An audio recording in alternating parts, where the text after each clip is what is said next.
J'ai trouvé ma femme sur la piste de danse, se rapprochant de manière intime avec un type. Ce qu'il faisait ne ressemblait guère à de la danse, il était évident qu'elle avait trop bu. Je me suis approché rapidement, j'ai retiré ses bras de son cou et j'ai commencé à l'emmener. Qu'est-ce qui se passe ici, mec, lança l'homme avec qui elle dansait. Je suis son mari et nous rentrons à la maison, lui ai-je répondu. Son envie initiale de me résister a presque instantanément disparu.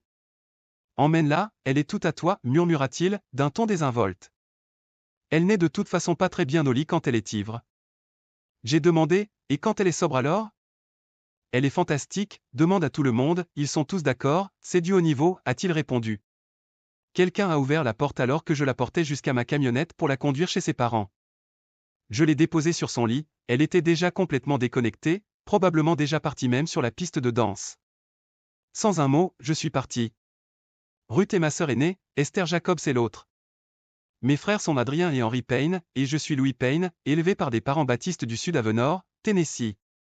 Nous avons grandi en allant régulièrement à l'église, avec une exposition limitée à la télévision ou à la radio, et nos parents ne lisaient que la Bible. Nous avons grandi dans la pauvreté, déterminés à ne pas suivre les traces de nos parents. Après le lycée, quitter Vonore était notre objectif. Ruth et Adrien ont déménagé à Nashville, tandis qu'Esther et Henry sont restés à Madisonville. Aller à l'université n'était pas une option pour nous. Ruth a trouvé un emploi comme assistante cuisinière dans un dîner, et Adrien, malgré des défis à l'école de conduite de camion, a réussi grâce à l'aide d'un instructeur, il a décroché un emploi de chauffeur pour une star de Nashville, un poste généralement réservé aux conducteurs expérimentés. Adrien a excellé en tant que chauffeur de camion avec une personnalité formidable. Après le lycée, j'ai reçu une bourse d'études militaires de 4 ans à l'université Vanderbilt, et j'ai été commissionné en tant que sous-lieutenant après avoir obtenu mon diplôme. Ma première affectation a été en Corée avec la 1e armée, où je suis resté pendant 13 mois avant de rentrer chez moi pour un congé de 30 jours. J'ai ensuite été affecté à Fort Campbell, dans le Kentucky. Pendant mon congé, j'ai rendu visite à ma famille et j'ai passé du temps à Nashville avec ma sœur Ruth. Adrien était en tournée, conduisant pour une star de Nashville. En restant avec Ruth, j'ai rencontré Gerald Thompson, son petit ami, et sa sœur Debbie. Debbie et moi avons commencé à sortir ensemble, et à la fin de mon congé, nous étions en couple. Comme Fort Campbell était proche de Nashville, nous passions beaucoup de temps ensemble. Nous sommes devenus intimes lors de notre 4e rendez-vous, et cela est devenu une partie régulière de notre relation. Finalement, nous nous sommes mariés après 18 mois. Après notre temps à Fort Campbell, nous avons été transférés en Allemagne. Le déménagement a été un grand changement pour nous. Debbie a rejoint des clubs sociaux, a appris le bridge, et nous avons voyagé à travers l'Europe. Dans les derniers mois de notre séjour, Debbie a développé un goût pour le vin européen, tandis que moi, élevé dans un foyer où l'alcool était absent, je n'y ai jamais pris goût. Notre affectation suivante nous a ramenés à Fort Campbell, ce qui nous a rendus tous deux heureux. Nous nous sommes installés dans un logement gouvernemental et avons apprécié environ 6 mois de contentement. Puis Debbie a commencé à passer plus de temps à Nashville. Nous y allions pour le week-end, et elle voulait souvent rester un jour ou deux de plus. Ces jours supplémentaires se sont rapidement transformés en 3 ou plus. À la fin de l'année, Debbie vivait pratiquement chez ses parents.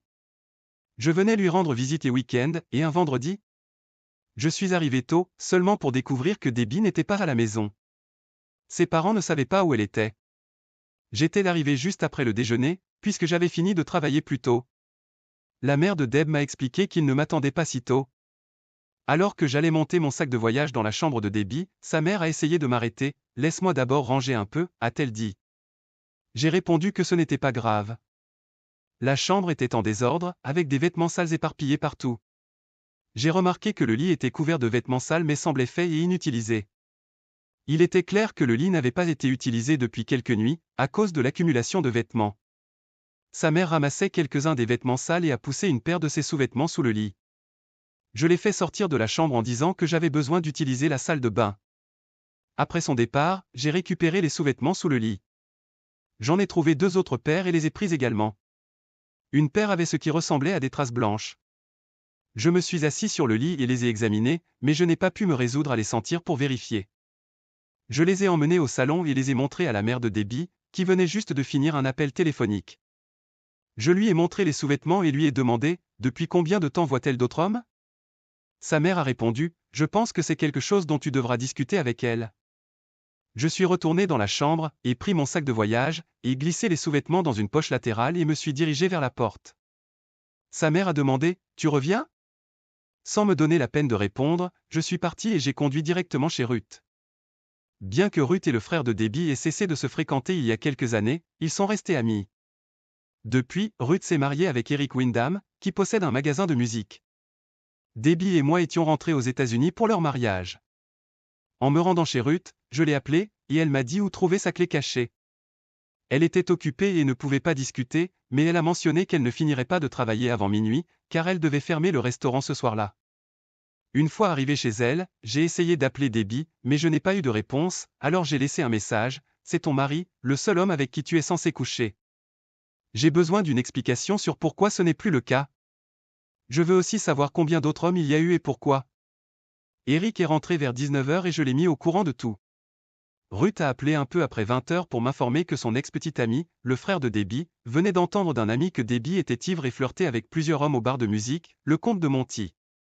Il allait venir la chercher et la ramener à la maison. Ruth lui a dit de ne pas s'inquiéter, car j'étais déjà là et que je m'occuperais de la situation. Quand j'ai déposé Debbie sur son lit, ses deux parents étaient présents. Sa mère a commencé à me reprocher, en disant que les actions de Debbie étaient de ma faute, car je l'avais emmenée en Allemagne où elle avait appris à boire et à s'engager dans toutes sortes de comportements indésirables. Je les ai regardés brièvement, suis sorti et suis retourné chez Ruth. Eric et moi avons discuté jusqu'à ce que Ruth rentre. Puis nous avons tous les trois continué à parler bien après 3 heures du matin. J'ai dormi à nouveau sur leur canapé. Je me suis réveillé à 7 heures, me suis fait une tasse de café et me suis assis sur leur porche avant, me préparant à une conversation avec Debbie. Ruth et Eric m'ont rejoint vers 9 heures, et nous avons continué à parler pendant encore 1 heure.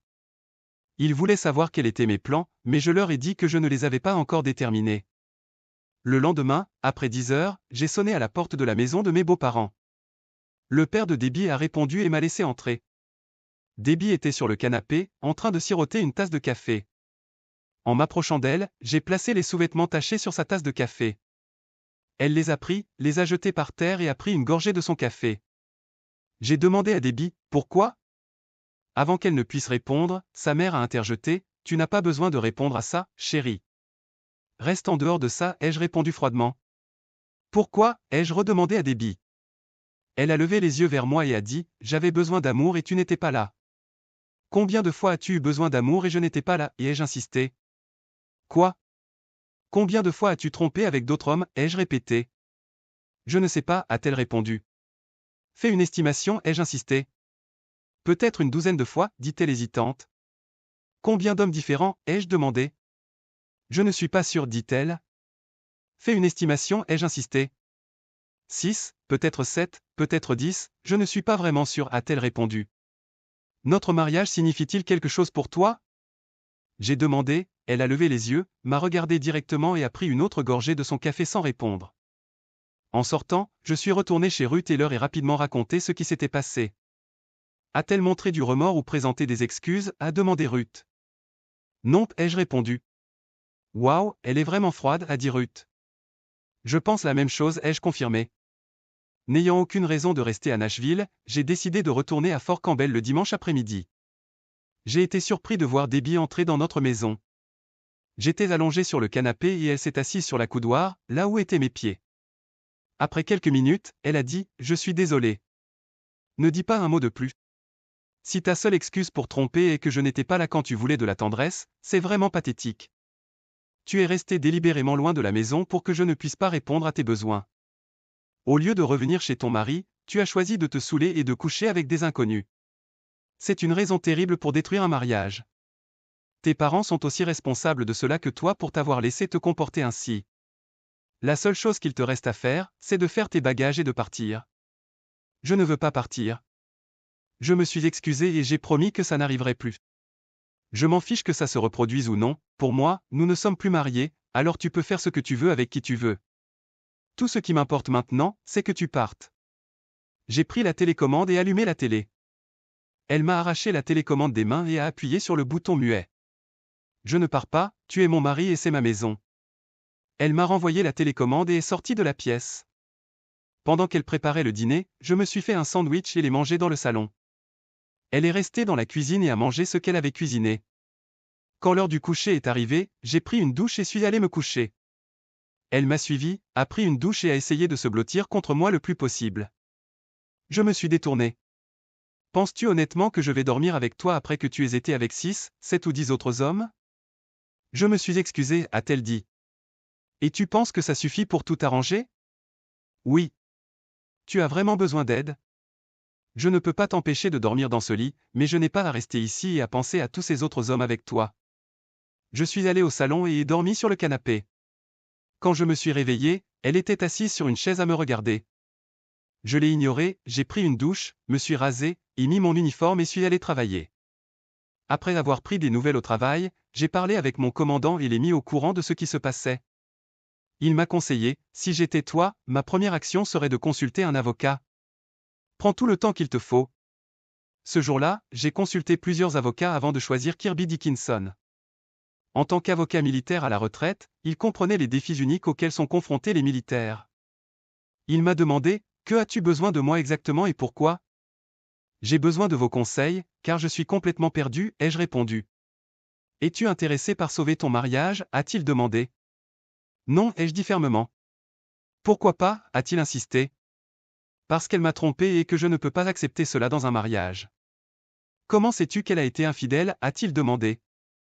Je lui ai expliqué la situation. Ce genre d'information n'a pas beaucoup de poids devant un tribunal, lieutenant, a-t-il dit, notant que j'étais maintenant premier lieutenant. Elle pourrait prétendre avoir couché avec les équipes de football de l'armée et de la marine devant un stade plein à craquer, puis le nier au tribunal. À moins que tu n'aies des preuves concrètes, un juge pourrait croire son histoire, a-t-il secoué la tête. Ce sont juste les faits. Après une pause, il a continué, donc, puisque tu ne veux pas sauver ton mariage, je suppose que tu cherches un divorce, c'est bien ça? Oui, monsieur, c'est exact, ai-je répondu. Et tu veux probablement lui rendre la vie difficile, n'est-ce pas? Oui, monsieur, tu as encore raison. Génial. J'apprécie quand les clients sont d'accord avec moi, ça renforce ce que je sais déjà. Et c'est quoi, ai-je demandé? Que je suis un sacré malin, dit-il avec un sourire. Nous avons tous les deux ri. Voici mon conseil, a-t-il continué. Si elle vit avec toi, ignore-la. Peu importe combien elle crie, hurle ou jette des objets, ignore-la. Avec un peu de chance, elle décidera de partir, soit pour retourner chez sa mère, soit chez son petit ami ou ailleurs. Une fois qu'elle sera partie, elle retombera probablement dans ses anciennes habitudes et trouvera quelqu'un de nouveau avec qui coucher. Tout ce que nous aurons à faire, c'est d'avoir quelqu'un sur place pour l'enregistrer. Même si le juge décide que nous ne pouvons pas utiliser la vidéo, elle prouvera que tu dis la vérité sur son infidélité. Je suis assez confiant que le tribunal statuera en ta faveur, c'est généralement comme ça que ça se passe dans le Kentucky. Le point négatif de ce plan, c'est que nous aurons besoin de quelqu'un disponible en permanence pour filmer ses activités, ce qui ne sera pas bon marché. Cependant, je suis confiant que cela te sera bénéfique à long terme. Es-tu d'accord avec ça? Absolument, ai-je répondu. Bien. D'abord, rédige un chèque pour mes honoraires, puis un autre pour le détective privé que je vais te trouver. Bien que je me sois senti rassuré, je me sentais aussi plus pauvre en retournant à mon bureau. Ce soir-là, à 18h, Debbie a appelé, mais en suivant les conseils de Kirby Dickinson. Je n'ai pas répondu.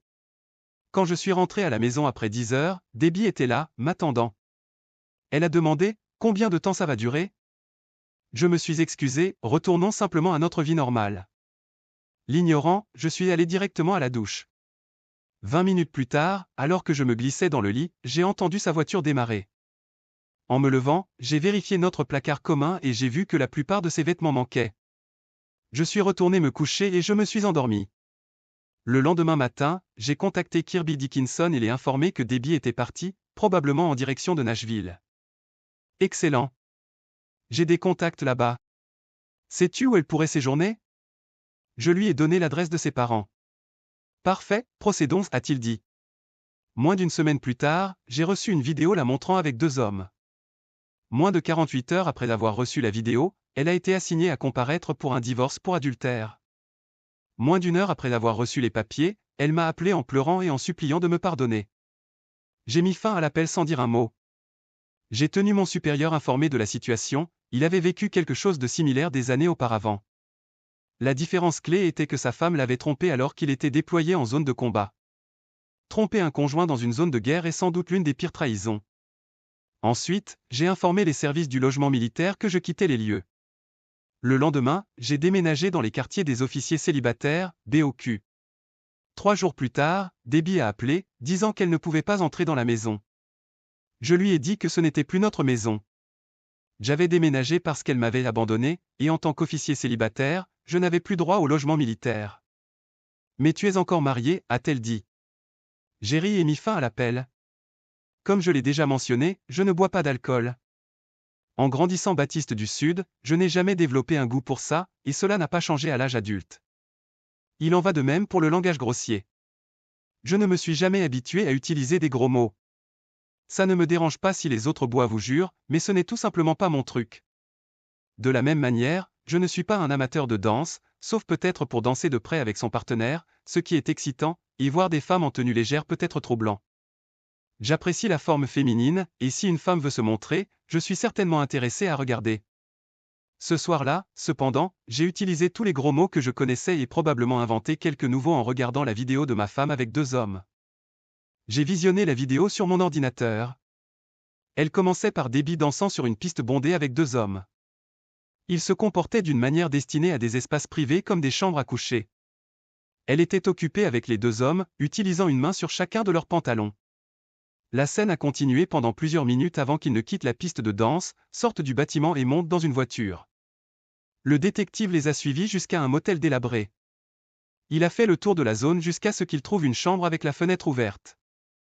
Un couple avait une intimité à l'intérieur, mais ce n'était pas la bonne chambre, alors il a continué à chercher jusqu'à ce qu'il trouve la chambre de Debbie. Sa fenêtre était également ouverte et il ne semblait pas s'en soucier. Ils se sont rapidement déshabillés et sont passés à l'acte.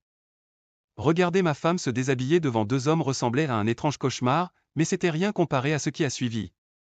Au début, j'ai pensé qu'elle était peut-être ivre, mais ses paroles ne suggéraient pas qu'elle l'était. « Allez les gars, a-t-elle dit, montrez-moi ce que vous avez. Je n'ai jamais fait ça avec 2 à la fois, ça devrait être intéressant. » L'homme le plus grand a répondu, « Ça le sera. Tu auras plus d'hommes dedans que tu ne pourrais jamais imaginer. » Elle a fait une pause et a dit, « Ne m'appelle pas comme ça, je déteste ce mot. » Le plus petit homme a retiré son short, s'est approché d'elle, lui a attrapé les cheveux et a tiré sa tête en arrière. « Tu es une traînée et on t'appellera comme ça, a-t-il dit en tirant à nouveau sur ses cheveux. Il l'a fait agenouiller. Maintenant fais ce que tu as à faire, traînée, elle s'est exécutée. L'homme grand a alors attrapé ses cheveux et l'a éloigné du plus petit. Mon tour maintenant, traînée, a-t-il dit. Elle a obéi. Le plus petit homme a dit, les traînées font des bégies, n'est-ce pas? Elle a continué. Il l'a encore une fois éloigné et a répété, tu es en train de faire ça à mon Johnson, qu'est-ce que ça fait de toi? Une traînée. Elle a presque murmuré. Je ne t'entends pas, a-t-il répété, et elle l'a répété plus fort. Elle a continué à faire ça aux 2 hommes en alternance jusqu'à ce que l'homme grand l'emmène vers le lit. Oh mon Dieu, a-t-elle gémi et a presque perdu connaissance. Ils sont restés allongés côte à côte pendant plusieurs minutes avant que l'homme petit ne parle. C'était pas mal, tu en veux encore? Puis les 2 hommes l'ont prise des 2 côtés simultanément. Il y a eu des cris, mais cela ne les a pas arrêtés. Après un moment, les cris ont cessé et les gémissements ont commencé, puis elle a commencé à bouger. J'ai appuyé sur le bouton pause. J'ai éteint mon ordinateur, me sentant submergé. Son comportement défiait toute explication rationnelle. Elle prétendait que son besoin d'amour l'avait poussée à tromper, mais cette excuse semblait être l'une des plus faibles jamais données. Lorsque je l'ai confrontée, elle n'a même pas essayé de nier ce qu'elle avait fait. Ses parents savaient probablement ce que ses sous-vêtements révélaient et pouvaient deviner ce qu'ils montraient. Ils lui avaient probablement parlé dès le lendemain matin, donc au moment où, à mon arrivée, elle était bien consciente que la vérité était révélée. Cette semaine-là au travail fut un soulagement, rester occupé du matin au soir m'aidait à me distraire des souvenirs troublants de la vidéo. Vendredi, Kirby Dickinson m'a appelé pour m'informer que nous avions une réunion prévue avec Debbie et son avocat le lundi. À mon arrivée, Debbie était accompagnée de ses parents. J'ai demandé à Kirby de suggérer à son avocat qu'il serait peut-être préférable que ses parents ne soient pas présents pour la vidéo explicite que nous avions l'intention de montrer. Kirby a transmis cela à l'avocat de Debbie, et je l'ai vu en discuter avec Debbie et ses parents. Debbie était visiblement contrariée et secouait la tête en signe de désaccord. Je l'ai entendu dire, je ne les crois pas. Il était clair que toute prétention avait disparu et, comme Kirby l'avait dit, le jeu était lancé. Le processus s'est déroulé rapidement. L'avocat de Debbie a demandé que l'accusation d'adultère soit abandonnée et remplacée par une accusation de cruauté mentale. Il a soutenu que je lui avais causé tant de douleurs émotionnelles qu'elle ne pouvait plus être près de moi, ce qui justifiait soi-disant qu'elle reste presque exclusivement chez ses parents. Kirby et moi avons échangé des regards, mon ordinateur était prêt, avec la vidéo mise en pause à l'instant précis que j'avais choisi. Il était sur la table. Debbie, es-tu certaine que tu veux que tes parents voient ça? Debbie a répondu avec défi, voir quoi? Moi en train de tenir la main de quelqu'un, de danser avec lui? Vas-y, montre ton pire. J'ai appuyé sur lecture, et toute la salle a été témoin de la vidéo. Arrêtez, oh mon Dieu, arrêtez, a crié Debbie, ses cris résonnant avec la même intensité que lorsqu'elle était avec un autre homme. Sa mère s'est évanouie, tandis que son père essayait de la ranimer, les yeux fixés avec colère sur Debbie. Une fois sa mère revenue à elle, son père l'a regardée d'un air sévère. « Je veux que tu quittes notre maison aujourd'hui », a-t-il déclaré. Il était clair que la révélation de ses actions avait changé radicalement leur perspective. Il a aidé sa femme à se lever doucement et a commencé à quitter la salle. En s'arrêtant à la porte, il s'est tourné vers moi et a dit, « Tu n'avais pas besoin d'aller aussi loin, tu sais. » M'aurais-tu cru autrement, ai-je demandé. Probablement pas, mais il devait sûrement y avoir une meilleure manière. Il y en avait une, ta fille n'aurait pas dû tromper, ai-je répondu. Après cette rencontre, nous n'avons plus jamais entendu parler d'eux. Quand est venu le moment de l'audience, ni Debbie ni son avocat ne se sont présentés. 6 semaines plus tard, j'étais officiellement divorcé, j'avais conservé tous nos modestes biens et je n'avais pas à payer de pension alimentaire. Encore 6 semaines plus tard, j'ai reçu des ordres pour me déployer dans une zone de conflit au Moyen-Orient. Avant de partir, j'ai passé 2 jours avec Ruth et son mari, puis je suis rentré chez mes parents pour leur rendre visite, ainsi qu'à mes frères et sœurs. J'ai laissé mon camion chez mes parents pour que mon père puisse l'utiliser pendant mon absence. Adrien était occupé par une autre tournée, et mes 2 autres frères et sœurs vivaient toujours à Madisonville, tous 2 mariés avec des enfants. Mon année au Moyen-Orient s'est écoulée avec seulement quelques souvenirs troublants. À mon retour, j'ai été promu capitaine, ce qui était une belle reconnaissance. Ma prochaine affectation m'a envoyé à Fort Leavenworth, au Kansas, où j'ai reçu le commandement de la garnison au Command General Staff College. C'était un poste prestigieux pour n'importe quel capitaine, mais être affecté là-bas en tant que capitaine relativement inexpérimenté semblait être une erreur. J'ai même appelé le bureau des affectations à Washington DC pour vérifier. Capitaine Payne, vous vous plaignez, m'a demandé l'officier, parce que si c'est le cas, il y a plein d'autres capitaines impatients de prendre votre place. Non, pas du tout, je suis très content, je voulais juste m'assurer que je ne serais pas réaffecté après quelques mois si quelqu'un remarquait une erreur. J'ai répondu, ne vous inquiétez pas, Capitaine Payne, vous êtes affecté ici pour 3 ans, sauf bien sûr si nous avons besoin de vous de nouveau au Moyen-Orient. Si cela arrive, n'hésitez pas à envoyer l'un de ces autres capitaines que vous avez mentionnés à ma place. Nous avons tous les 2 ri à ce sujet.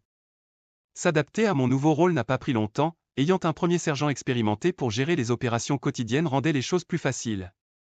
Un samedi, j'étais à l'atelier de réparation automobile de la base. Cet endroit offrait de l'espace et des outils pour les réparations mineures de véhicules, et un mécanicien expert était disponible pour aider si nécessaire. Je n'étais pas un professionnel, mais avoir grandi à la campagne m'avait donné suffisamment de compétences pour gérer les réparations de base comme changer l'huile. Quand je suis arrivé, l'atelier n'était pas très occupé, alors j'ai commencé à changer mon huile. L'atelier avait 3 fosses pour travailler sous les voitures. J'étais à environ 5 minutes de mon travail quand un autre véhicule est entré dans la fosse à côté de la mienne. Je n'y ai pas prêté beaucoup d'attention jusqu'à ce que j'entende une voix féminine frustrée dire « Putain de merde ».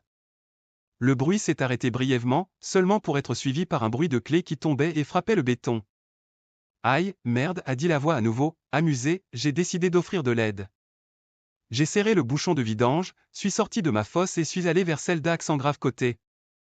Elle portait une salopette qui était un peu trop grande pour elle. Besoin d'aide, ai-je demandé. Elle m'a jeté un coup d'œil, et j'ai pu voir que sous le visage taché d'huile, elle était probablement assez jolie. Recrachant un peu d'huile, elle a dit, « Pourquoi supposes-tu que j'ai besoin d'aide?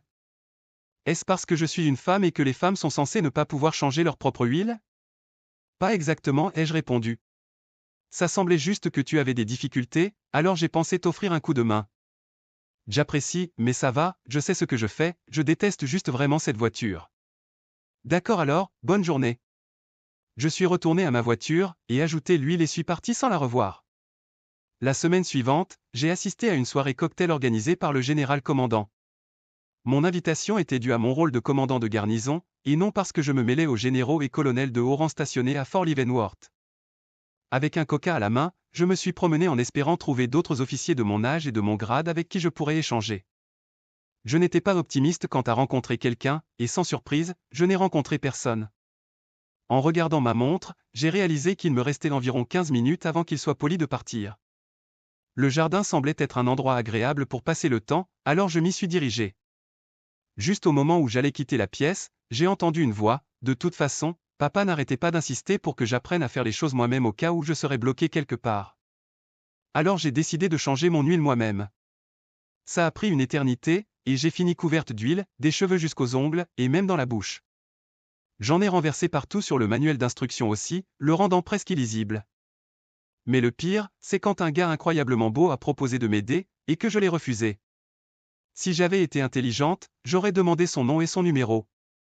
Son gros pari, mais une autre femme a demandé, « Qu'est-ce que tu veux dire par « tu aurais dû demander son numéro, tu n'as jamais fait ça avant ?» Je sais, mais il y avait quelque chose en lui, quelque chose que je ne peux pas vraiment décrire. Même si j'étais frustré, j'ai ressenti quelque chose de spécial. Waouh, il devait vraiment être impressionnant. Je pense que c'était le cas. Je souriais en moi-même en essayant de repérer qui parlait, curieux de savoir à quoi elle ressemblait sans l'huile. J'ai traversé les portes pour aller sur le patio et examiner la zone. À ma droite, il y avait 3 femmes. L'une d'elles, qui semblait avoir mon âge ou peut-être quelques années de moins, a brièvement croisé mon regard avant que je ne me retourne et ne rentre à l'intérieur. Il était clair qu'elle m'avait reconnu. Trouvant un coin où je pouvais observer sans être remarqué, j'ai regardé les 3 femmes entrer et se diriger directement vers la porte d'entrée. Dans les maisons militaires, il y a souvent un support près de la porte d'entrée où les visiteurs laissent leur carte de visite avec leur nom et leur grade. C'est une pratique courante pour les invités militaires de laisser une carte à chaque visite. Les femmes se sont approchées du plateau de cartes et ont commencé à les trier. Elles en ont trouvé une, se sont regroupées autour d'elle pour l'examiner avant de me jeter un coup d'œil. J'ai fait de mon mieux pour me fondre dans le décor, mais étant le seul officier de grade inférieur, sous-lieutenant, lieutenant ou capitaine, parmi un groupe d'officiers supérieurs, majors et au-dessus, j'étais assez visible. Trouver quelle carte était la mienne n'aurait pas été trop difficile, puisque j'étais en uniforme et le seul officier en dessous du grade de major. Tout ce qu'elles avaient à faire était de trouver ma carte parmi les autres. De plus, la plaque sur mon uniforme indiquait clairement « Payne ». Débattant s'il fallait l'aborder pour mentionner sa voiture, ce qui révélerait mon identité, ou attendre de voir comment les choses se dérouleraient, j'ai décidé de patienter. Je n'avais pas eu de véritable rendez-vous depuis des lustres et j'étais impatient de faire une connexion, mais la patience semblait être la meilleure option. Quand j'ai senti que c'était le bon moment, je me suis dirigé vers l'hôtesse, l'épouse du major général Maurice Tate Woodley, les remercier pour la soirée, puis ai récupéré mon chapeau.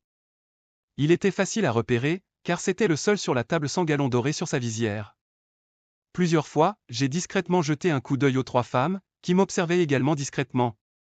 La femme intrigante et moi avions 2 choses en commun, la soirée du général et l'atelier de réparation automobile.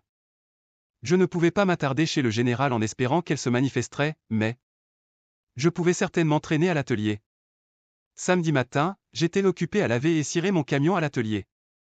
J'avais presque fini quand j'ai aperçu sa voiture arriver. Au lieu de porter une salopette, elle portait un jean et un t-shirt blanc orné de paillettes dorées. Alors que mon camion était à l'intérieur du bâtiment, elle s'est garée à l'extérieur. En sortant de sa voiture et en se dirigeant vers l'atelier, un homme que je reconnaissais comme étant un major du BOQ l'a approché. Il a commencé à lui parler, et il semblait qu'elle essayait d'échapper à la conversation, mais il la gardait engagée. Nos regards se sont croisés brièvement avant que je détourne les yeux. Comme j'avais fini et que d'autres attendaient ma place, je devais partir. Son regard est resté fixé sur moi pendant que je montais dans mon camion et partais. Après m'être arrêté sur le bord de la route, j'ai attendu. En moins de 5 minutes, je l'ai vu arriver rapidement vers moi, alors j'ai pris la direction du Post Exchange, PX, un endroit similaire à Walmart. Le parking était bondé, et j'ai dû me garer assez loin de l'entrée. Les places réservées près de la porte comprenaient une marquée pour le commandant général, et j'ai remarqué que sa voiture y était garée. Un instant, j'ai envisagé de rentrer chez moi, mais heureusement, j'ai décidé de ne pas le faire. En entrant dans le PX, elle se tenait juste à l'intérieur de la porte. « Tu joues la difficile ?» a-t-elle demandé avec un sourire. « Non, madame. »« Pourquoi essaies-tu de m'avoir ?» Elle a éclaté de rire. « C'est une question intéressante. »« Je ne suis pas sûr. »« Peux-tu vraiment être conquis ?»« Probablement, mais je ne suis pas exactement facile. » En désignant le stand de snack dans le couloir, elle a demandé « Un coca suffirait-il » J'ai ri, tant que tu n'en attends pas trop. Au stand de snack, nous avons chacun pris un coca, le sien était sans sucre, et elle a payé pour les deux. Nous avons trouvé une table et avons fini par parler pendant 3 heures sans nous en rendre compte. Son téléphone a sonné au moins 6 fois, mais elle a ignoré chaque appel. Finalement, elle a vérifié sa montre et s'est levée précipitamment. Oh non, j'ai un rendez-vous, je dois y aller. Je me suis levé, et maintenant, qui joue les insaisissables? Nous avons marché jusqu'à sa voiture, et elle est partie rencontrer son rendez-vous. N'ayant pas mangé un bon repas depuis un certain temps, j'ai décidé de me rendre à l'Office Club, où leur prime rib était réputée exceptionnelle. Je suis retourné à mon BOQ, me suis détendu un moment, et pris une douche, mis un costume civil et me suis rendu au club. La salle à manger était fermée pour un événement privé, mais le grill était ouvert, alors j'ai décidé de manger là-bas. Après avoir terminé mon repas, j'ai commencé à partir et ai jeté un coup d'œil dans la salle à manger. Dans l'embrasure de la porte, dansant de près, se trouvait le major du BOQ. J'ai réalisé que je ne connaissais même pas son nom. Malgré toute notre conversation, je ne l'avais jamais demandé, et elle ne l'avait pas partagé. Je suis resté et les ai regardés danser jusqu'à ce qu'un autre couple les bouscule, et elle m'a rapidement jeté un coup d'œil. J'ai tourné les talons et me suis dirigé vers la sortie. Comme le BOQ était à une courte distance à pied, je m'y suis rendu. Le hall avait 2 grandes télévisions, un bar et une table de snacks souvent approvisionnée par l'Office Club. Je me suis installé, et pris un coca et regardé une rediffusion de course NASCAR. Après avoir passé environ 2 heures là-bas, j'étais prêt à monter dans ma chambre quand le major est entré. Il a pris une bière et s'est assis dans un grand fauteuil près du mien. Il a engagé la conversation sur la course, puis a demandé « N'êtes-vous pas le commandant de garnison ?» « Oui, c'est moi. » Il a tendu la main, « Je suis Ernie Bigelow, du service des opérations du G3 de la base. » « Lois Payne, ai-je répondu, vous savez déjà où je travaille. » Nous nous sommes assis et avons commencé à discuter. Ernie était facile à vivre, alors après un moment, j'ai mentionné que je l'avais vu danser plus tôt au club. Votre cavalière me semblait familière. Il a ri, c'est parce qu'elle l'est. C'est Christina, la fille du général Woodley. Juste par curiosité, y a-t-il quelque chose entre vous deux, n'ai-je demandé. Il a souri, aucune chance. Personne ne s'approche de Miss Iceberg. Je suis sorti avec elle quelques fois, mais à chaque fois que je pense que nous faisons des progrès, elle me repousse. Pourquoi continuez-vous d'essayer alors, ai-je insisté. Honnêtement, je ne sais pas. Peut-être que j'espère qu'elle finira par se réchauffer, ou peut-être que j'aime simplement le défi. Il m'a regardé, c'est drôle que tu me parles d'elle. Elle t'a vu ce soir et m'a demandé si je savais qui tu étais. Il a ri à nouveau. Je n'avais pas envie de gérer plus de compétition, alors je lui ai dit que je n'en avais aucune idée. Ernie Bigelow et moi sommes devenus amis. 3 jours plus tard, Christina Woodley m'a appelé et m'a invité à dîner. J'ai accepté. Ce soir-là, alors que je me trouvais dans le hall du BOQ, Ernie m'a rejoint.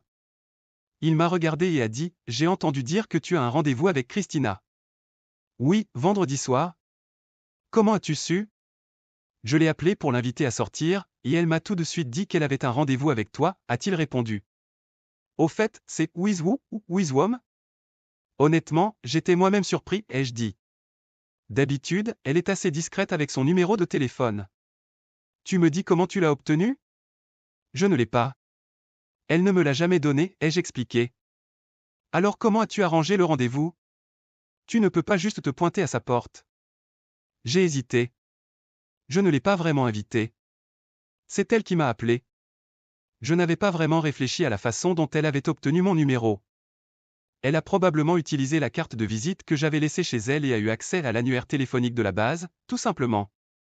Il m'a fixé du regard, puis a éclaté de rire, eh bien, je vais être damné, je la connais depuis près de 2 ans, et elle n'a jamais invité un homme à sortir avant. Tu dois être quelqu'un de spécial? Je ne dirais pas ça, ai-je répondu. Permets-moi de te dire quelque chose. Christina sort de temps en temps, mais c'est rare. Depuis que je suis là, elle n'est sortie qu'avec moi et 2 autres gars. Nous sommes un groupe soudé et nous nous surveillons les uns les autres, espérant que l'un de nous fera des progrès. Jusqu'à présent, tout ce qu'elle a partagé, ce sont quelques danses lentes et quelques baisers sur la joue. Nous avons continué à discuter, et comme mentionné, nous étions devenus amis. Ernie me souhaitait sincèrement bonne chance avec Christina. Tiens-moi au courant, et je ferai en sorte que les 2 autres sachent comment les choses avancent entre vous. Nos dîners en tête-à-tête se sont bien passés, en fait, ils se sont tellement bien passés que j'ai continué à l'inviter à sortir. Ernie a fini par apprendre qu'il allait être transféré en Corée et a invité Christina à un dîner d'adieu. Elle a refusé, lui disant, selon ses dires, « J'aime vraiment Lewis, Ernie, je l'aime beaucoup. Je ne veux pas gâcher les choses. » Je venais toujours chercher Christina chez elle pour nos rendez-vous, interagissant avec ses parents. Il ne semblait pas me détester, mais il n'était pas non plus particulièrement chaleureux ou accueillant. Après avoir fréquenté Christina pendant 6 mois, j'avais réussi à atteindre ce qu'on pourrait appeler la seconde base, ce qui pour nous signifiait toucher son haut. Elle m'a dit que personne d'autre n'était jamais allé aussi loin avec elle. Au 7e mois de notre relation, j'ai reçu des ordres pour retourner au Moyen-Orient. J'ai appelé ma branche pour confirmer. Je pensais que j'étais sur une affectation stable de 3 ans, ai-je dit au gestionnaire des affectations. Tu l'étais, Lewis, mais quelque chose a du mal tourner, car nous avons été instruits de te réaffecter immédiatement. Tu dois être sur place dans 2 semaines. 2 semaines? C'est vraiment rapide, tout le monde obtient généralement au moins 30 jours. J'ai contacté Christina, et elle était encore plus bouleversée que moi. Après avoir discuté un moment, elle a terminé l'appel en disant « Je t'aime, Lewis ». Elle ne l'avait jamais dit auparavant. Le lendemain soir, j'étais prêt et sur le point de partir le matin suivant. Christina devait venir me dire au revoir quand j'ai entendu frapper à ma porte. J'ai ouvert et l'ai trouvée debout là. Elle est entrée dans mes bras, et nous avons partagé un baiser. « C'est mon père qui a fait ça », a-t-elle dit brusquement. « Fait quoi exactement ?» ai-je demandé. « La raison pour laquelle tu es envoyé ailleurs. »« Pourquoi ferait-il ça ? Il sait combien je tiens à toi. Et il a peur de me perdre. Finalement, il me perdra ou perdra quelqu'un d'autre, que ce soit pour moi ou une autre personne. » Que veux-tu dire par « quelqu'un d'autre » ? Il n'y a personne d'autre, n'est-ce pas ? Pas pour l'instant, mais il y en aura si je ne reviens pas. Elle m'a serré plus fort. Ne parle pas comme ça, a-t-elle dit, puis elle s'est légèrement éloignée et m'a regardé sérieusement. Épouse-moi. De quoi parles-tu ? Épouse-moi, ça le rendra vraiment furieux. Jerry, se marier juste pour contrarier ton père n'est pas une bonne raison de se marier. Elle m'a lâché et s'est assise sur une chaise. Alors, je resterai ici ce soir, ça le rendra vraiment fou. J'ai encore ri, j'aimerais que tu restes, mais après t'être disputé avec ton père, ou penses-tu que les MP, Military Police, chercheront en premier si tu ne rentres pas chez toi ? Allons dans un motel hors de la base alors. Je me suis agenouillé devant elle, je t'aime trop pour que notre première nuit ensemble soit motivée par la vengeance ou cachée. Cela devrait être un moment dont nous sommes fiers et que nous voulons partager avec le monde. Elle a caressé mon visage, m'a embrassé et a ri, j'ai déjà fait cela, tout le monde à Leavenworth sait que je t'aime, surtout mon père. C'est pourquoi il t'a réassigné. Alors que nous étions assis proches dans la chaise, la tentation était forte. Cela faisait longtemps que je n'avais pas eu de moment d'intimité, et là, une jeune fille innocente de 26 ans était prête à être avec moi. Cependant, je voulais que notre première fois soit spéciale, et cela ne semblait pas juste. Nos baisers ont été interrompus lorsque son téléphone a sonné. « Allô, maman » a-t-elle dit en mettant l'appel en haut-parleur. « Où es-tu » ai-je entendu la voix de sa mère. « Au BOQ avec Lewis. »« Quand rentres-tu à la maison ?»« Pas avant que Lewis parte demain. »« Demain. » Elle m'a regardé avec un sourire. Sa mère a poussé un cri aigu, « Tu sais que ton père sera furieux, n'est-ce pas ? Il a déjà fait le pire, maman. » Transférer Lewis était sa façon de nous blesser. Dis-lui que je suis adulte et que je prendrai mes propres décisions. Au revoir, maman. Tu réalises que les MP, police militaire, sont probablement en route maintenant, ai-je dit. Je m'en fiche, a-t-elle répondu. C'est facile à dire pour toi, puisque tu rentreras simplement chez toi, mais c'est moi qui risque de finir en prison. Elle se jeta dans mes bras et nous nous sommes embrassés, un baiser passionné et long. Puis, elle me regarda profondément dans les yeux, je t'aime, tu le sais. Je n'ai jamais été amoureuse auparavant. Je sais que tu m'aimes aussi. Veux-tu savoir comment je le sais ? Oui, ai-je répondu. À part les 2 fois où tu m'as touché, tu n'as jamais essayé d'aller plus loin. Ça me montre que tu me respectes et que tu ne veux pas précipiter les choses. Nous savons tous les deux que cela finira par arriver. Tu seras le premier homme avec qui je ferai l'amour. Elle commença à déboutonner son chemisier. Une fois complètement déboutonné, elle le fit glisser de ses épaules, puis dégrafa son soutien-gorge et le retira sans hésitation. Me tirant plus près d'elle, elle guida ma tête vers elle. Je l'avais touchée auparavant, mais jamais embrassée. Personne n'a jamais fait ça avant, soupira-t-elle à bout de souffle. Je veux que tu t'en souviennes et que tu reviennes pour en avoir plus. Je l'ai embrassée et sucée doucement jusqu'à ce que je m'éloigne finalement. Nous devons arrêter maintenant ou nous ne pourrons plus nous arrêter du tout, ai-je dit. Je comprends, mais je ne réalisais pas que ce serait aussi incroyable, répondit-elle à bout de souffle. Elle remit son chemisier, mais laissa son soutien-gorge de côté. Souviens-toi juste que ceux-ci sont à moi, personne d'autre ne devrait les voir ou les toucher. Elle m'embrassa et sourit, ils sont à toi pour toujours. Se levant, elle ramassa son soutien-gorge et se dirigea vers mon sac de voyage. Comme je ne l'avais pas encore fermé, elle plia soigneusement son soutien-gorge et le plaça à l'intérieur. Après m'avoir jeté un dernier regard, elle partit, les larmes coulant sur son visage. Le lendemain matin, j'attendais le major général Woodley lorsqu'il arriva à son quartier général. J'étais là pour lui ouvrir la porte lorsque son chauffeur s'arrêta. Il semblait surpris de me voir, bien qu'il sache qui j'étais. « Pourquoi êtes-vous ici, capitaine » demanda-t-il. « Je suis ici pour vous dire exactement quel genre de perlache je pense que vous êtes. Vous êtes peut-être un bon général, mais en tant que parent, vous échouez misérablement. Vous pouvez m'envoyer où vous voulez, même à la prison fédérale de l'installation, mais je vais dire ce que j'ai sur le cœur. Je tiens profondément à votre fille, et elle dit qu'elle m'aime aussi. Cela pourrait être nouveau pour vous, car si je comprends bien la situation, elle n'a jamais été amoureuse auparavant, et cela vous terrifie. Vous avez peur qu'un jour, elle vous quitte pour un autre homme. Ça pourrait être moi, Ernie Bigelow, un soldat en formation ou un médecin civil, mais un jour, elle partira, et j'espère que ça vous fera aussi mal que vous l'avez blessée en utilisant votre influence pour me faire transférer. Quand vous la verrez à dîner ce soir, je veux que vous vous souveniez que vous lui avez brisé le cœur, que vous lui avez causé de la douleur. Elle m'oubliera peut-être avec le temps, ce qui est probablement ce que vous voulez, mais elle tombera amoureuse à nouveau, encore et encore. Et à chaque fois que cela arrivera, vous perdrez un morceau d'elle jusqu'à ce qu'il ne vous reste plus que sa haine. Je ne lui ai même pas donné de salut en m'éloignant. Je m'attendais pleinement à être arrêté, détenu et jeté en prison en quittant la base, mais rien de tout cela ne s'est produit. Au lieu de cela, je me suis rendu chez ma sœur Ruth, puis chez mes parents. Je prévoyais de laisser mon camion chez eux pendant mon absence. J'ai emballé mes quelques effets personnels et les ai mis en stockage. J'ai passé une journée avec Ruth. Pendant ma visite, elle m'a raconté ce qui s'était passé avec mon ex-femme. Apparemment, elle était tellement obsédée par l'intimité qu'elle s'était tournée vers le striptease et se prostituait en parallèle. Ses parents l'ont reniée après avoir vu la vidéo d'elle avec 2 hommes et ne lui ont plus jamais parlé après son déménagement. Même l'ancien petit ami de Ruth, qui était son frère, a coupé les ponts avec elle. Elle avait été arrêtée au moins 3 fois pour des activités d'escorte et de trafic de pilules et était actuellement en prison.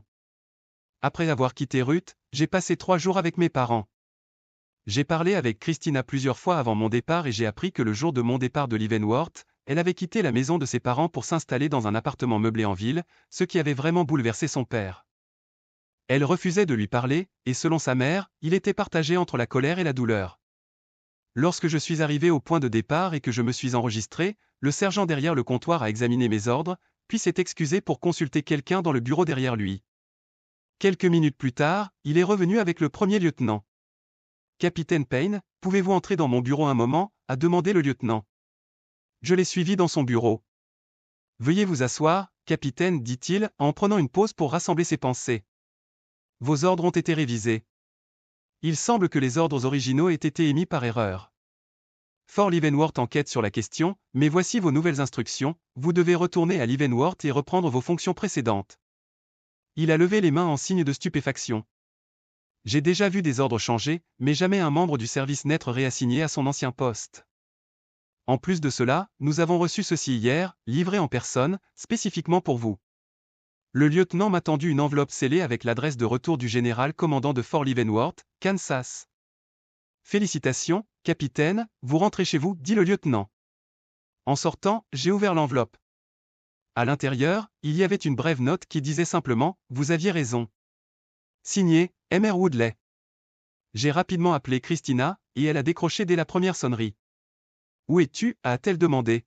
« Je rentre à la maison. »« Savais-tu qu'ils ont annulé mes ordres ?»« Non, c'est vrai ?»« Que s'est-il passé ?»« On dirait que ton père a changé d'avis. »« Je retourne à Leavenworth. »« Oh mon Dieu ! Combien de temps avant que tu sois là ?»« En quelques jours. Je dois d'abord récupérer mon camion, puis je conduirai jusqu'à là-bas. Viens vite, chérie. Je vais commencer à chercher un appartement plus grand. J'ai fait un temps record sur le chemin du retour. Nous sommes restés au téléphone pendant les derniers 50 miles, et elle s'est précipitée pour me rencontrer lorsque je suis arrivé dans la rue où se trouvait son appartement. Le camion s'était à peine arrêté que je sautais dehors et dans ses bras. Nous nous sommes embrassés et enlacés, inconscients du trafic qui nous contournait. Les villes militaires sont habituées à ces retrouvailles émotionnelles qui se produisent dans des endroits inhabituels. Après quelques minutes, nous avons réussi à nous calmer et à entrer à l'intérieur, où nous avons continué à nous embrasser et à nous enlacer. Une fois que l'excitation initiale s'est estompée, nous nous sommes assis ensemble sur son canapé et avons parlé. Elle avait parlé avec sa mère, mais pas encore avec son père. Sa mère ne savait pas que mes ordres avaient été changés, mais elle semblait vraiment heureuse pour sa fille lorsqu'elle l'a découvert. Je lui ai montré la brève note. J'ai reçu cela de son père. Qu'est-ce que cela signifie, a-t-elle demandé. J'ai expliqué ce qui s'était passé lorsque je l'ai rencontré le matin de mon départ. Je suis étonné qu'il ne t'ait pas fait arrêter pour lui avoir parlé de cette façon, dit-elle. Moi aussi, ai-je répondu. Je parie que cela allait à l'encontre de tout ce en quoi il croit de changer tes ordres, dit-elle. Il ne l'a pas fait pour moi, il l'a fait pour toi, parce qu'il t'aime et qu'il a du mal à accepter qu'il n'est plus le seul homme dans ta vie. Son regard était rempli de rien d'autre que d'amour. Je l'ai regardé en retour, me suis levé et ai sorti la bague que j'avais achetée dans le Tennessee lorsque j'avais récupéré mon camion. M'agenouillant, j'ai tendu la bague. Avant que je puisse dire quoi que ce soit, elle a commencé à pleurer. Christina Louise Woodley, veux-tu m'épouser? Sans hésitation, elle s'est laissée tomber à genoux, a tendu sa main gauche et a dit, mets-la sur mon doigt. Une fois la bague passée à son doigt, elle a répondu, oui, Lois Hadley Payne, je t'épouserai et je t'aimerai jusqu'au jour de ma mort. Le baiser que nous avons partagé a été transformateur, il a résonné profondément en moi, et j'ai ressenti une certitude que je passerai le reste de ma vie à l'aimer. Chaque homme croit que sa partenaire est la plus belle et la plus parfaite, et je ne faisais pas exception. J'ai suggéré que nous restions dans un hôtel de luxe pour notre première nuit ensemble, mais elle a refusé. Cet appartement est notre premier foyer. Je veux que notre première nuit se passe dans notre premier foyer. Elle avait tout arrangé pour mon retour, le faisant à sa manière spéciale. Pour notre premier repas dans l'appartement, nous avons dégusté du champagne, du pâté et des fraises enrobées de chocolat. J'ai même bu un peu de champagne. Elle voulait profiter d'un bain moussant avant que la soirée ne commence. Après son bain, elle est sortie vêtue d'une tenue bleu ciel qui comprenait des sous-vêtements et un peignoir assorti qui complétait parfaitement l'ensemble. Pendant qu'elle ouvrait le champagne et préparait le pâté, j'ai pris une douche rapide. Lorsque je suis entré dans la chambre, je ne portais rien d'autre qu'un peignoir. Nous nous sommes installés sur le lit pour manger et boire, échangeant des baisers de temps en temps. Peu à peu, la nourriture a été mise de côté alors que nos baisers devenaient plus intenses, jusqu'à ce que le plateau de nourriture soit complètement oublié. Debout à côté du lit, elle a défait la ceinture de mon peignoir. En tenant le peignoir fermé, elle m'a regardé dans les yeux, c'est la première fois que je déshabille un homme, Lois. J'ai toujours voulu que ce soit avec celui que j'aime vraiment, et c'est toi. Les gens m'appellent la reine des glaces, mais je te promets d'être la meilleure amante possible quand tu le souhaiteras, dit-elle. Elle leva les yeux vers moi et dit, c'est magnifique, Lois, et c'est tout à moi. J'ai entendu parler des femmes faisant des fellations, mais je n'ai jamais imaginé le faire moi-même. Maintenant, je suis impatiente. Mon Dieu, mon Dieu, mon Dieu, c'est incroyable, Lois, je n'ai jamais rien ressenti de tel, s'exclama-t-elle. Elle commença à bouger ses hanches de haut en bas, suivant le rythme. Je me suis déplacé en elle, et il m'était difficile de croire qu'à l'âge de Christina, elle pouvait encore être innocente. Mais assister à son enthousiasme juvénile était à la fois excitant et agréable. Lorsque nous avons terminé, il était environ 4 heures du matin. Son téléphone nous a réveillés à 10 heures. Bonjour, maman, dit-elle joyeusement en mettant l'appel sur haut-parleur, comme elle le faisait habituellement. Bonjour, as-tu des nouvelles de Lois? Il ne devrait pas être de retour aujourd'hui, demanda sa mère. Christina me lança un large sourire. Il est rentré hier et a passé la nuit avec moi, maman. La voix de sa mère s'éclaircit. Oh, vraiment, c'est une merveilleuse nouvelle. Il m'a demandé en mariage, et j'ai dit oui, continua Christina. L'excitation de sa mère était évidente, c'est fantastique. Quand prévoyez-vous le mariage? Christina ria, nous n'avons pas encore fixé de date. Nous pensions en parler avec toi et papa ce soir au dîner, est-ce que ça te va? Surpris par cette nouvelle, je restai là, fixant Christina, un peu perplexe. Elle s'en aperçut et me fit un clin d'œil. Ça a l'air parfait. Quel type de vin aime Lois? Demanda sa mère. Il ne boit pas souvent, mais il prendra un peu de champagne avec nous, répondit Christina. Parfait, nous vous verrons tous les deux à 18h30, ça vous convient? C'est idéal, à tout à l'heure. Dois-je parler de l'engagement à ton père, ou préfères-tu que ce soit Lewis qui le fasse, demanda sa mère. Tu peux lui dire si tu penses qu'il le prendra bien, sinon, nous laisserons Lewis s'en charger, dit Christina. Après avoir terminé l'appel, Christina me regarda et dit, assure-toi de bien prendre soin de moi, fiancé. C'était une demande que j'étais toujours heureux de satisfaire. Nous sommes arrivés à 18h30 précise et avons sonné à la porte. Son père a répondu, pourquoi sonnez-vous? Vous avez une clé, dit-il à Christina. Je sais, mais je ne vis plus ici, papa, répondit-elle.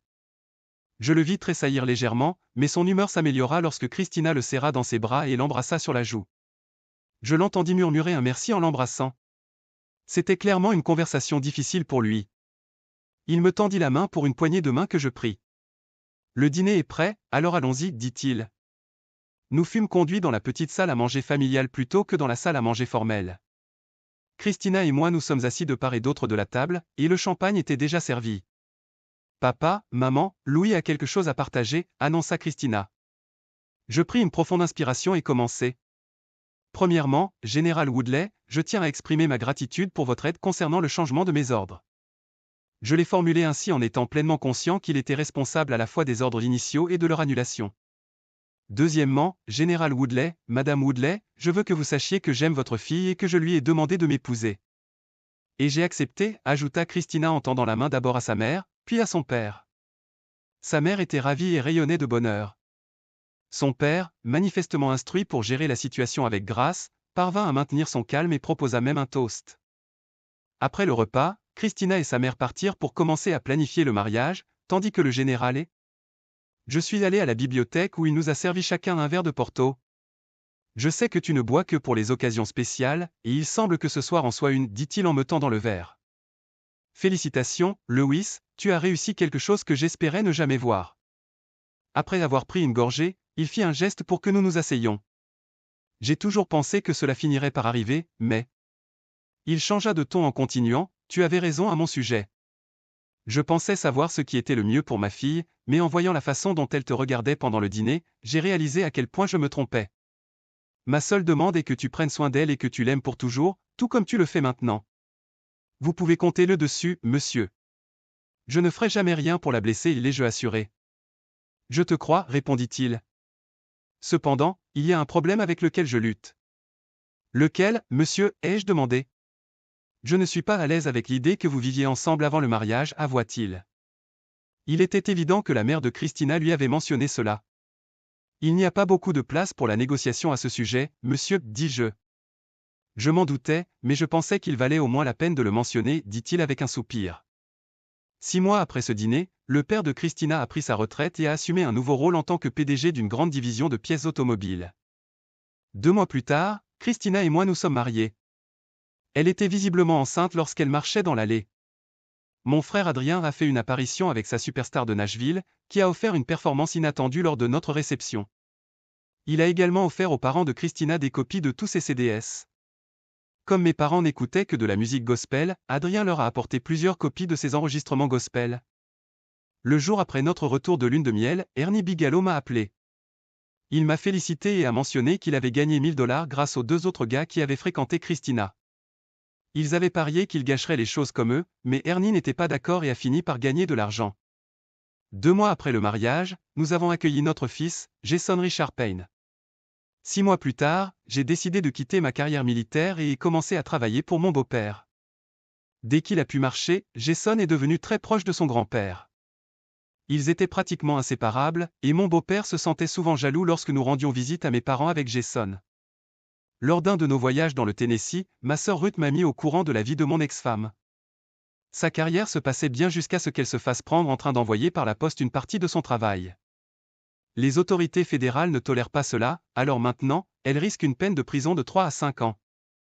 Un week-end, alors que Jason était chez ses grands-parents au bord du lac, Christina et moi avions la maison pour nous seuls. Nous étions blottis sur le canapé en train de regarder un film. Elle se tourna vers moi et demanda : « LS ? » Oui, ai-je répondu. Est-ce que tu aimes être père ? Absolument. Pourquoi demandes-tu cela ? Est-ce que tu voudrais avoir un autre enfant ? Je me suis penché en arrière et les regardé attentivement. Es-tu en train de me dire que tu es enceinte ? Elle posa sa main sur ma cuisse et commença à la caresser doucement. Non, mais j'aimerais l'être. Et c'est ainsi que notre histoire prend une tournure douce et inattendue. Christina et Lewis, après avoir traversé tant de défis, se trouvent à un nouveau carrefour de leur vie, prêts à agrandir leur famille.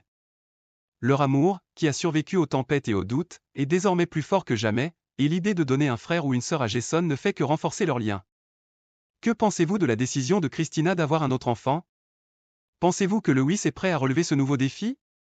Merci d'avoir suivi cette histoire avec nous. Si vous avez apprécié, n'oubliez pas de laisser un like, de commenter avec vos réflexions et de partager cette histoire avec vos amis. Abonnez-vous pour ne rien manquer de nos prochaines histoires captivantes. Quelles émotions avez-vous ressenties en lisant ce récit? Partagez vos avis avec nous.